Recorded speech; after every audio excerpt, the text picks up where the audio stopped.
Hello everyone, hope you're doing well. It's time to go through an idea which has been talked about over the last few years, but mainly hasn't really been nailed down, and that's the idea of adding fake tanks to War Thunder.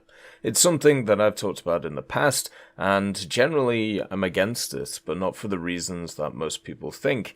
The issue with War Thunder and fake stuff is the fact that we don't have a standard way of talking about them. Like, everybody has their own definition of what is fake. For me, what is a fake vehicle is one which was never fully built and also never fully tested. Simple as that. So an example of this for ground would be the Krangwagen, which is, of course, a Swedish crazy design, which, if you actually have a look at what they wanted to develop and what they designed and what they believed it could do, is absolutely nuts compared to what everything else that was around at the time.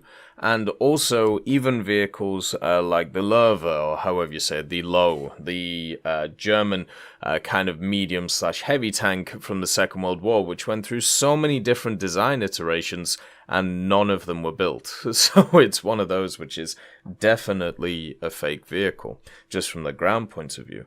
But the question is, of course, when you have a look at aviation, when you have a look at naval in War Thunder, you have fake vehicles. It's as simple as that. The J6, the Kronstadt, we all know all of these different vehicles, the R2Y2s.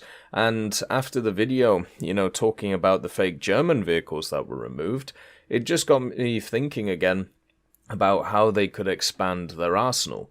Because one thing is pretty certain in War Thunder. There are plenty of vehicles in the world to add. There's probably thousands still to add. But the question is not whether you can add them. The question is, are people interested in them?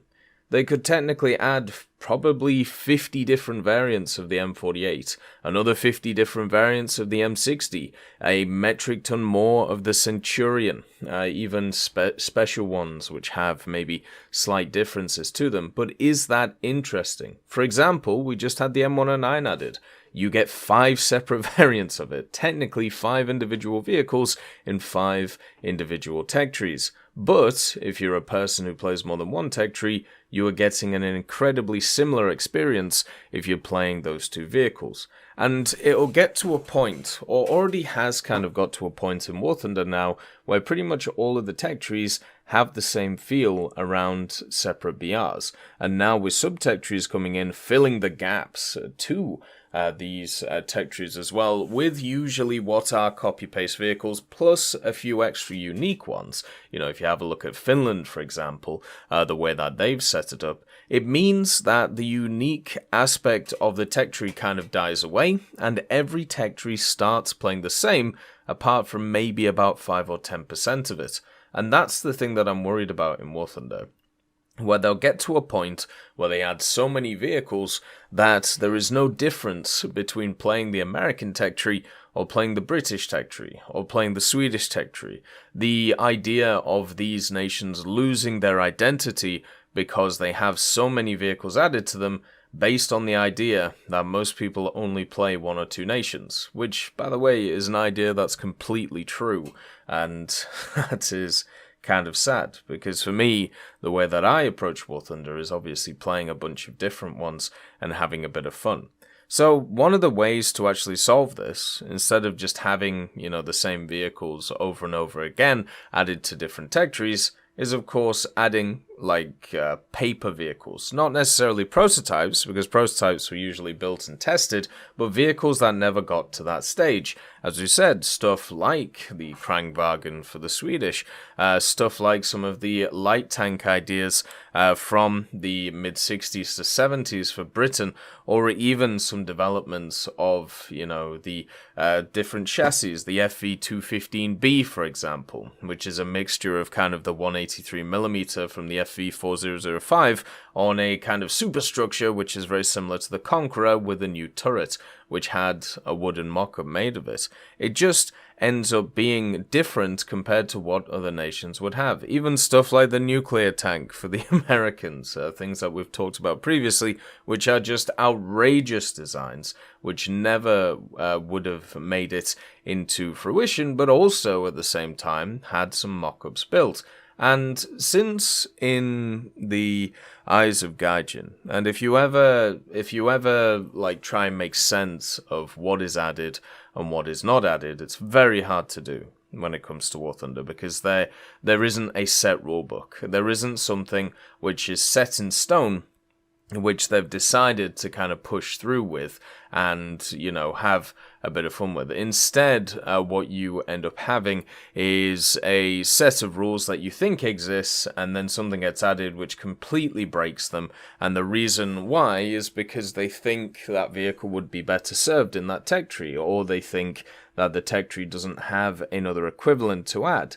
And you start realizing that when it comes to the rules that Gaijin have to add stuff, it is more based around the idea of creating a fun and balanced experience, and that means adding vehicles to different tech trees to try and balance them out compared to everybody else. And then every so often, adding vehicles which were slightly overpowered to be able to try and get people to play those tech trees and then move on to the next one, which is one of the problems with having 5 recurring major updates a year, where you get stuck in this cycle of new content, especially around this period of time.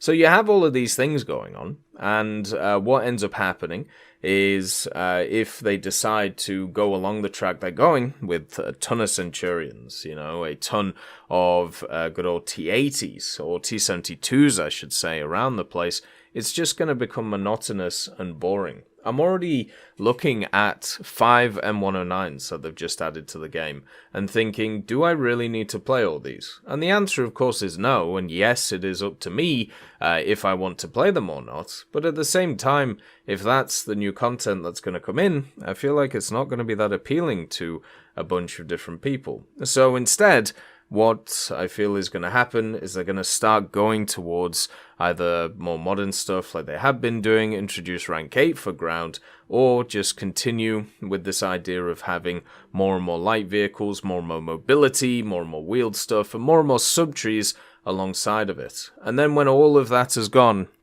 it is time for the fakery, which will start, of course, with the tiny changes, vehicles that could have been... We already just had one added to the game, the TOG 2.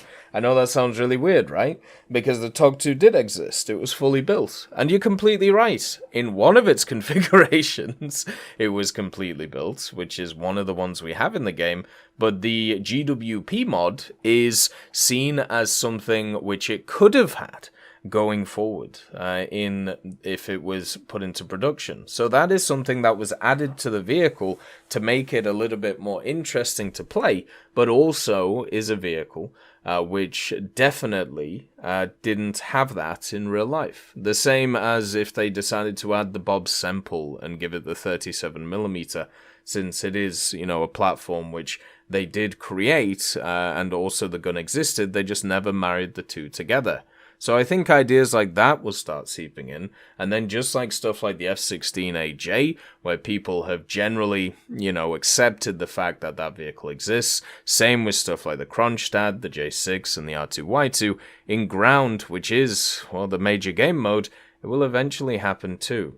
And whether people like it or not, War Thunder has not been a historical game ever, to be honest, mainly down to the level system or the BR system, and also just having fake vehicles in it basically from the start.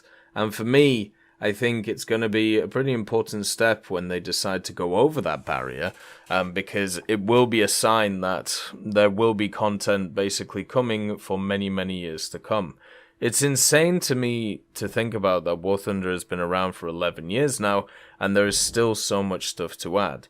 But there will be a point in its history where if they want to continue on the way that they're going, they can add a bunch of UI elements, they can add a bunch of sub-tech trees, but if everything feels the same, then of course people are just going to get annoyed, and there's going to be no reason for them to touch even 90 to 95% of the game.